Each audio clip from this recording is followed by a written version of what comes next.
Hey cruisers! If you have ever thought about booking an inside cabin on a cruise, you've no doubt run through the list of what-ifs that tend to confound us all when choosing the perfect stateroom.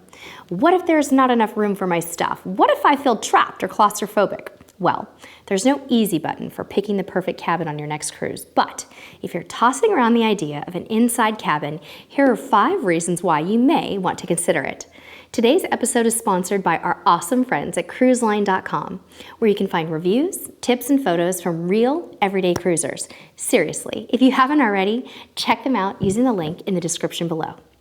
Okay, reason number 1, and probably the most motivating factor for most people to book an inside cabin, is to save money.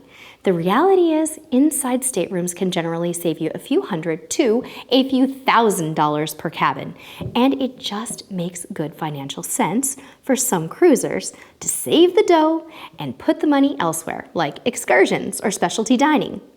Here's an example for you.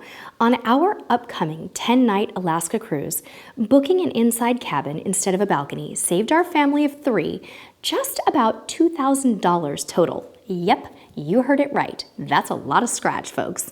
Now, while we'd love to invest in a balcony for glacier viewing and some of the best cruise scenery in the world, I can dream up some pretty amazing activities to spend that extra money on.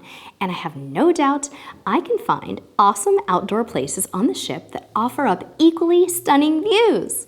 Number 2, inside cabins get super dark at night. We are talking full light blocking here, folks. And as a light-sensitive sleeper, I love the total blackout that an inside cabin creates. Some people report that they sleep better and wake up a tad later in these total eclipse conditions. Not a bad thing when you're on vacation, right? Just don't forget to pack a nightlight or a flashlight so you don't stub your toe on the way to the restroom in the middle of the night. I'm serious. Number 3, while everyone has a different opinion on where to book the most stable cabin on a ship, some experts recommend that to minimize motion sickness, booking an inside cabin on a lower deck of the ship may be the best way to minimize the rocking and motion that you experience. Be careful though, because booking a cabin on a lower deck can also result in experiencing some engine noise and vibration.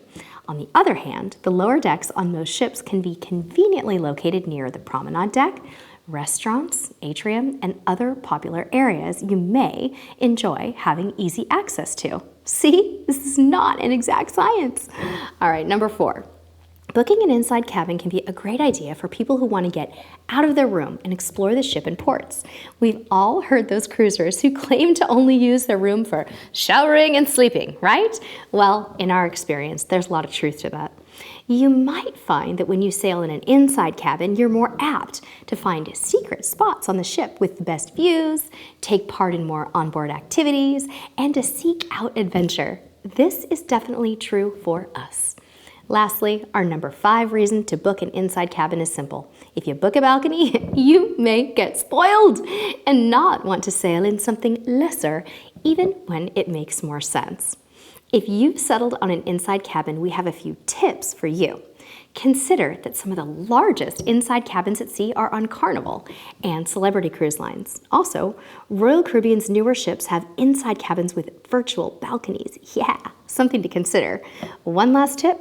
Most cruise lines offer a bridge cam on the TV, so you can switch on the telly and see exactly where you are and kind of what the weather looks like outside. I'll warn you though, it's usually set to some really corny music. Be sure to catch our video on making the most of an inside cabin, where we share tons of hacks to organize your cozy inside stateroom to get the most out of the space. We will link to it in the description below. Thank you all so much for watching. Be sure to share your reasons for booking an inside cabin in the comments below, and follow Cruise Tips TV on Instagram, Facebook, or Twitter. Until next time, we'll see you on the high seas. Hey, click me to subscribe. In our tiny cabin in Alaska. No views for us.